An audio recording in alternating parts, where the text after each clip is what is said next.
Dear friends, welcome back to Bharatiya stock corner. Bharatiya stock corner में पुनः आपका स्वागत है।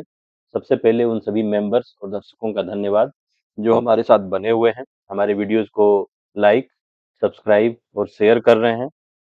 आपके प्यार और आपके मोटिवेशन के लिए आप सबका धन्यवाद। दोस्तों, पिछले वीक का मार्केट एक बेयरिश मूव के साथ क्लोज हुआ है। इस आने वाले वीक में क्या होने वाला है silver, gold and stock market में, चलिए देखते हैं टेक्निकल, एस्ट्रो और अदर प्राइस पॉइंट के व्यू से। इसके पहले वीडियो को शुरू करने के पहले एक छोटा सा डिस्क्लेमर। यह चैनल, इस वीडियो और यहाँ पर शेयर की गई सारी जानकारी, सारी बातें केवल एजुकेशन और लर्निंग के पर्पज से है। यह कोई बाय और सेल का रिकमेंडेशन नहीं है। कोई भी ट्रेडिंग या इन्वेस्टमेंट का डिसीजन लेने से पहले अपने फाइनेंशियल एडवाइजर से सलाह जरूर ले लें या फिर अपनी जानकारी और समझ के अनुसार करें। दोस्तों, पिछला वीक मार्केट नेगेटिव क्लोज दिया और मार्केट में कहीं ना कहीं बियर्स ऊपर से हावी रहे। यह हमारा निफ्टी 50 का चार्ट है, जैसा कि आप देख पा रहे हैं। लगातार 29 अक्टूबर के बाद से मार्केट लगातार सेलिंग के प्रेशर में रहा। बीच में मंडे 3 नवंबर और फ्राइडे 7 नवंबर को मार्केट ने थोड़ा सा अप मूव या प्राइस को सपोर्ट करने का ट्राई किया। तो क्या वो कारण रहे और आगे क्या होने वाला है हम एस्ट्रो के माध्यम से समझने का ट्राई करते हैं। एस्ट्रो, जैसा कि मेरा मानना है, इसे प्राइस एक्शन और चार्ट के साथ कंबाइन करके ही हमें देखना है और एस्ट्रो को हमें अपना एक एज के रूप में यूज करना है, जैसा कि मैं कई बार अपने ग्रुप में, टेलीग्राम ग्रुप में लिखता हूँ। अगर आपको भी इस टेलीग्राम ग्रुप को ज्वाइन करना है तो आप वीडियो के नीचे डिस्क्रिप्शन में दिए हुए लिंक के थ्रू ज्वाइन कर सकते हैं। सबसे पहले 10 नवंबर को जब अगले वीक की शुरुआत होगी तो मून रहेंगे थर्ड राशि में। थर्ड यानी कि मरकरी की राशि है, जो मून की एक फ्रेंडली राशि है। और मून रहेंगे अपने मून रहेंगे पुनर्वसु नक्षत्र में। पुनर्वसु जो कि जुपिटर का नक्षत्र है, तो कहीं ना कहीं मून का पोजीशन अच्छा दिख रहा है इस चार्ट में। पर अगर हम आगे देखेंगे तो राहु की फिफ्थ दृष्टि यहाँ पे आ रही है और मून जो है सैटर्न के साथ केंद्र योग बना रहे हैं। 1 2 3 4 ये जो स्थिति है, यह राहु और जो सैटर्न के साथ इनका एस्पेक्ट बन रहा है, ये कहीं ना कहीं मून को कमजोर करेगा। तो इसलिए मंडे के दिन हम मार्केट को कहीं ना कहीं बोथ साइड मूवमेंट के रूप में देख सकते हैं। साथ ही मार्स यानी मंगल की भी एट्थ दृष्टि मून पे आ रही है। सैटर्न और मार्स के साथ ये जो एस्पेक्ट रिलेशन बन रहा है, राहु भी साथ में है, ये कहीं ना कहीं मार्केट को ऊपर टिकने नहीं देगा। मार्केट अगर ऊपर जाएगा तो फिर से एक बार नीचे आने की संभावना रहेगी। 11 नवंबर को मॉर्निंग में 9:15 में मून मूव कर जाएंगे फोर्थ राशि कैंसर में, जो कि इनकी खुद की अपनी राशि है। नक्षत्र इनका पुष्य रहेगा, जो सैटर्न का नक्षत्र है। यहाँ पर भी, इस घर में भी और इस पोजीशन में भी मून कहीं ना कहीं कंफर्टेबल है। पर 11 नवंबर होते होते मरकरी रेट्रो हो जाएंगे। 11 नवंबर को मरकरी का रेट्रो हो जाना, मरकरी जिसे हम प्लैनेट कहते हैं ट्रेड का, वो 10 नवंबर को ही रेट्रो हो जाएगा। मरकरी का रेट्रो हो जाना मार्केट के लिए अच्छा नहीं है, स्टॉक मार्केट के लिए। और यह कहीं ना कहीं मार्केट के लिए नेगेटिविटी में हेल्प करेगा। इस दिन 11 नवंबर को मून जुपिटर के साथ कंजंक्शन में आ जाएंगे। सैटर्न के साथ नव पंचम योग बनाएंगे। सैटर्न के साथ नव पंचम योग एक पॉजिटिव होगा, पर यहाँ पर मून और जुपिटर वीनस और सन के साथ अगेन केंद्र योग बनाएंगे। 1 2 3 4 पॉजिटिव या बेनिफिक प्लैनेट्स का शुभ केंद्र में आना, केंद्र योग बनाना मार्केट के लिए अच्छा नहीं है। तो अगेन मार्केट के कहीं ना कहीं नेगेटिव ही होने की संभावना है। 11 नवंबर को मार्केट उतना पॉजिटिव नहीं दिख रहा है। 12 नवंबर को मून फोर्थ राशि में ही रहेंगे, कैंसर राशि में, कर्क राशि में। पर 12 नवंबर के मॉर्निंग में जुपिटर रेट्रो हो जाएंगे और इस समय तक 3 मेजर प्लैनेट जुपिटर, सैटर्न और मरकरी। मरकरी बहुत मेजर प्लैनेट नहीं है, पर सैटर्न और जुपिटर एक मेजर प्लैनेट है। ये तीनों वक्री हो जाएंगे, साथ ही केतु भी पहले से वक्री है। 3-4 प्लैनेट का वक्री हो जाना, विशेष करके जुपिटर का, जिसे कि सिग्निफिकेटर माना जाता है फाइनेंस का। जुपिटर एक को बहुत ज़्यादा इम्पोर्टेंस मिलता है एस्ट्रोलॉजी में। इनका रेट्रो हो जाना मार्केट के लिए अच्छा नहीं है। और ये रेट्रो होने के कारण मून के कंजंक्शन में भी मून इनका पूरा बेनिफिट नहीं ले पाएगा और मार्केट के इस दिन भी पॉजिटिव होने की संभावना नहीं है। साथ ही इस दिन जो मून होंगे वो केतु के साथ 212 द्विद्वादश एस्पेक्ट भी बनाएंगे। साथ ही ये जो पिछला कॉम्बिनेशन है केंद्र योग वाला, सारे बेनिफिक प्लैनेट, शुभ प्लैनेट का केंद्र योग में होना, यह कंटिन्यू रहेगा, जो कि मार्केट के लिए अच्छा नहीं रहेगा। 13 नवंबर को मून ट्रांजिट करेंगे फिफ्थ राशि, जो कि सिंहा राशि यानी कि सन की राशि है। उस दिन मून केतु के साथ कंजंक्शन में रहेंगे। केतु के साथ कंजंक्शन अच्छा नहीं माना जाता है। साथ ही राहु की पूरी दृष्टि सेवंथ एस्पेक्ट मून पे पड़ेगी, जो कि अगेन अच्छा नहीं है। इसके साथ ही कोई और एस्पेक्ट रिलेशन बनता हुआ नहीं दिख रहा है मून का किसी के साथ, पर राहु के साथ रिलेशन को कहीं से भी एस्ट्रोलॉजी में कम नहीं लिया जाता है। राहु को भी, अगर आपने मेरे व्यापार रत्न सीरीज के वीडियो को देखा होगा, तो हमने बताया है कि राहु को भी हमारे शास्त्रों में बहुत ही बलवान और वीर माना गया है। तो राहु को कभी भी अंडर एस्टिमेट करके नहीं चलेंगे। राहु कई बार इल्यूजन जरूर क्रिएट करते हैं, तो आपको देखना है कि उसके पहले दिन मार्केट की क्लोजिंग किस प्रकार से हुई है और वहां पे किस साइड में राहु इल्यूजन क्रिएट कर सकते हैं। पर ये कॉम्बिनेशन पॉजिटिव बिल्कुल नहीं है।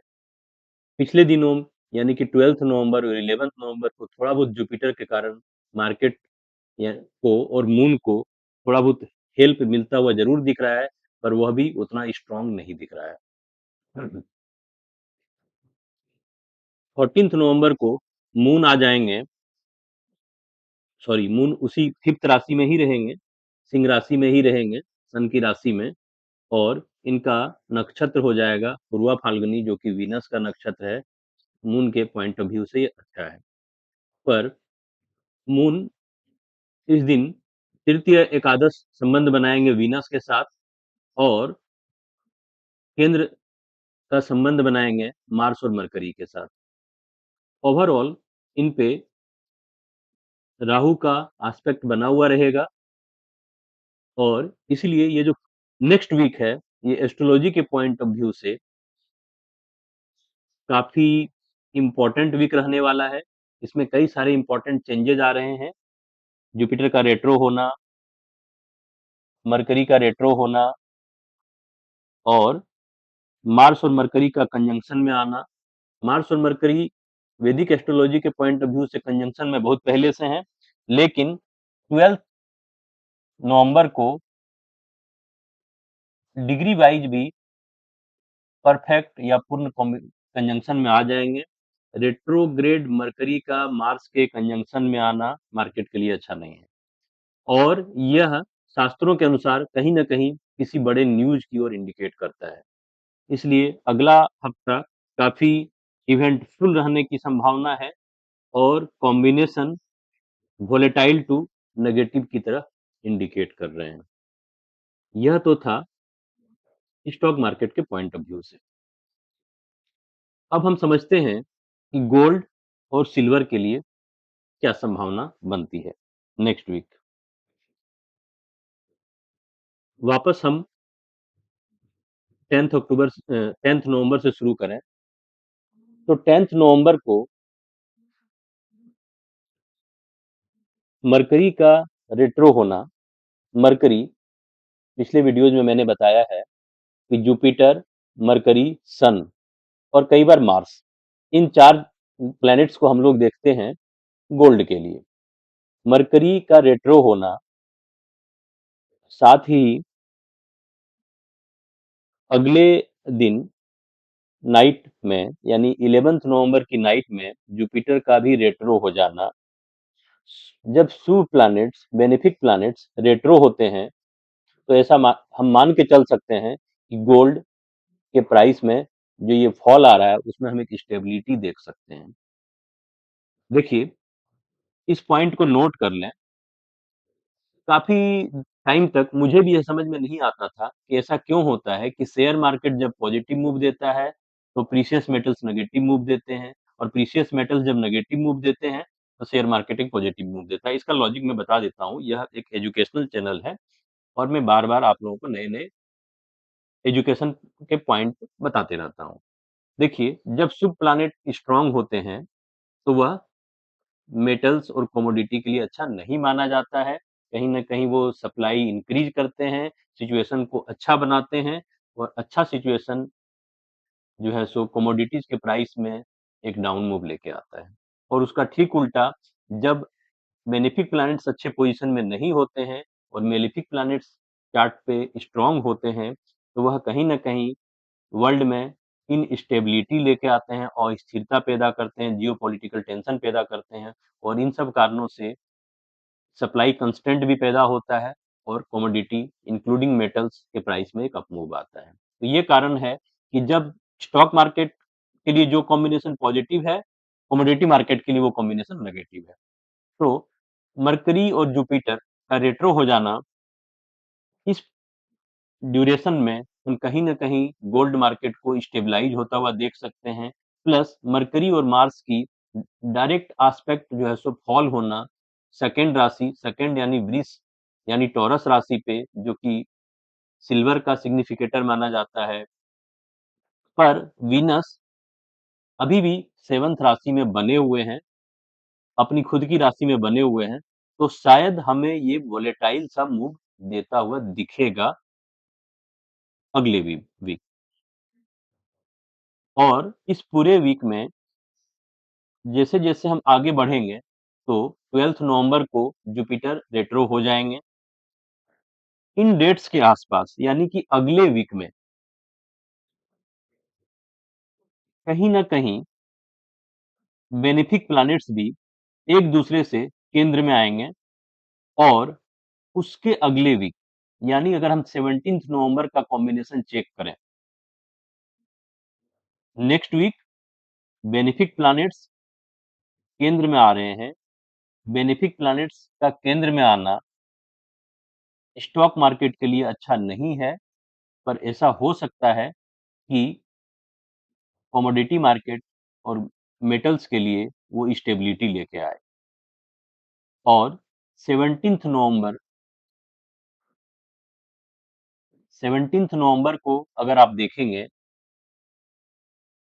मार्स,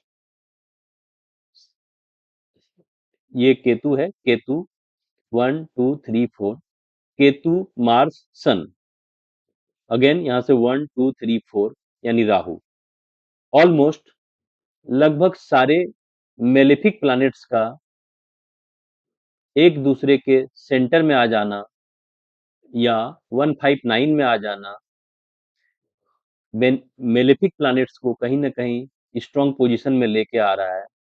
तो 17th नवंबर तक